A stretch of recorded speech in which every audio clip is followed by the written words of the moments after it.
Hey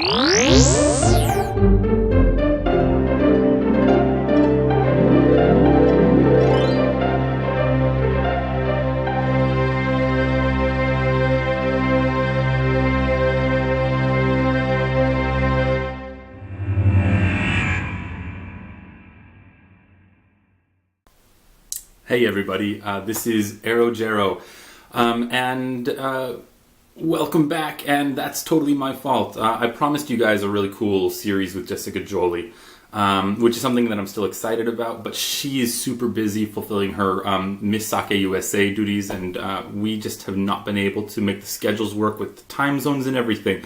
So we're putting it on hold until after her Miss Sake USA duties are over, and then we're going to get back on that. But I got bored, and I want to kind of do a little bit of what I was hoping to do with her, just by myself with you guys. So we'll kind of get that ball rolling, and then when she's able to jump in, we'll bring her in, and we'll make a big happy family out of it.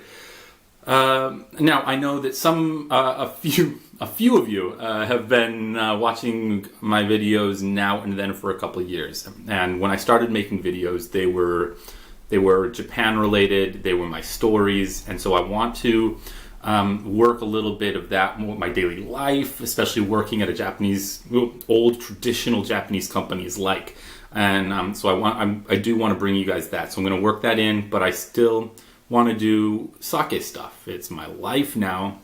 It's my passion, and I really want to get the news out about it and educate about it. So I'm going to start with that, and if you guys don't like it, like the people that have actually been watching my videos for a couple of years, I want to say thank you to you. If you guys don't like that, I will move my sake stuff to another channel, and I will try to be real with you, because you guys have been with me from the start. I appreciate you. I love you. So thanks a lot. I'm going to start with the sake, though, because let's get this party started. Ooh, I need a cup. Okay, let me just grab it. All right. So this is ochoko. This is the Japanese sake cup. Almost all of them have this white and blue bullseye pattern on the inside, and that is so that you can see the clarity of your sake after you've poured it. The contrast of colors helps you to distinguish the color. So, what I've got today is a Yoshinogawa, is the company that makes it. It's made using Niigata's Gohyaku Mangoku rice, which is a famous sake rice here, and it's also the sake rice that we mostly use in my company, Imayo Tsukasa. This is a Hiya Oroshi. Hiya Oroshi means that it has been, rather than being pasteurized twice, it is aged through the entire summer, and then at the end of summer, it is pasteurized a little bit, so it still actually needs to be refrigerated. It doesn't keep well. It's best drank fresh right at the end of summer. So it's actually a limited time only product, and I like these guys. So we're going to open this up a little bit, and the theme fitting with the sake rice explanation, the thing that I really wanted to talk about tonight on this video is a little bit about sake rice. Cheers. Okay, since I really love doing sake and I love doing the seminars and teaching about it, I could go on and I could ramble. So I want to keep it really simple. Sake rice. There are 400 different varieties of sake rice in Japan. Ooh, that's not true. Did I just drink? There are 400 different kinds of rice in Japan. They make 400 different varieties. 100 of them are sake rice. And what makes the sake rice a little bit different is it's a little bit firmer than table rice, because you want it to be less sticky so that it's not all too stuck together in your brewing tank. And the starch is centered in the core of the grain of rice. The outside will have a lot of the fats and proteins of the rice, and then the starch core is there in the middle. And the reason why that's important is when you're making rice to be prepared for making sake, you will mill it a little bit. You will polish the outside, removing the fats and proteins just to leave more starch. So when the starch is centered right in the middle, you can make a much clearer and purer sake the more that you mill off the outside. The level and the price of the sake actually goes up the smaller the rice gets. The more that you mill the rice down, the higher the price goes, because not only is there more work and care that goes into preparing it, but also you need more rice to make the same amount of sake, because the size of the grain that you're working with is so much smaller. So that is today's lesson for the day, and today's sake for the day is again Yoshinogawa Hiya Oroshi, just for fall. So this is a Tokubetsu Junmaishu. So a Junmaishu means no additives. There's been no brewer's alcohol or flavors added at all. It's made only with malted rice, and water. So cheers. All right.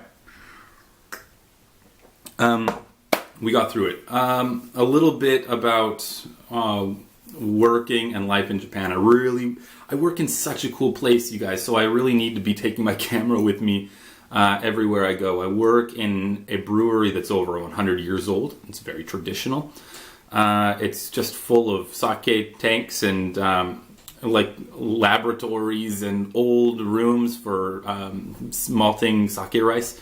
So I really do work in a really cool place, and so that's on me. I apologize. I need to take my camera with me a little bit more so I can get some cool footage for you guys. I work in the international sales and marketing department, and I say department, it's only me, but I am part of the sales department. So I've got one boss. He's a couple years older than me, a very cool guy, very nice guy, and something that I've noticed about working in Japan is maybe, and this probably has a lot to do with me being a foreigner and them not really understanding what I do for my job doing international sales, but I get a lot of leeway at first. And people, there's a pattern in the Japanese workplace. You sweep and you clean and you take out the trash. Every morning you have this thing called chore, which is your everybody stands in a circle, especially at a traditional company. Everybody stands in a circle, says their plan for the day. One person has to give a little speech about something that's going on in their life. So there's a lot of expectations. And as a foreigner, I fall short on a lot of stuff. And I get a lot of leeway at first. And then when my coworkers are drinking or, it's mostly just my Bucho, the guy who's above me in the sales department. He is such a nice guy and he's so great, but then when he's drinking, he can kind of blow up a little bit and lose the cool. So I know that I'm really lucky. I've been so blessed to be there. I'm having such a cool experience, such a great opportunity. I get to talk about sake all the time. I get to sell it. I get to work with really nice people. But I'm not even close to being fully indoctrinated in Japanese business culture yet, and so I do get a lot of leeway, but they can only take it so much for a while, and then I bow and I apologize and I say I'm sorry and I do better, and we go on with our daily work for a few weeks until it happens again. So that happened today. Oh, yikes. But that's okay. We're very cool. We're good friends. And so everything will be fine, at least for a couple more weeks. Okay, so basically this is what I want to do for the next couple weeks. We've got a new intro. Thank you for watching it. We've got a new outro. So I'm really going to try to narrow my focus. And I want to do a easy plan like this, where I get to introduce the sake, talk a little bit sake, talk a little bit about what my daily life working at a traditional Japanese company is, and when you've got questions, you just let me know. Again, the email address is erojero6@gmail.com. That's EROJERO6@gmail.com. Leave your comments. Please like and subscribe. And we'll do this again before the week is over. So please just stay in touch, stay in tune, and I can't wait to see you guys again. Thank you so much, and cheers.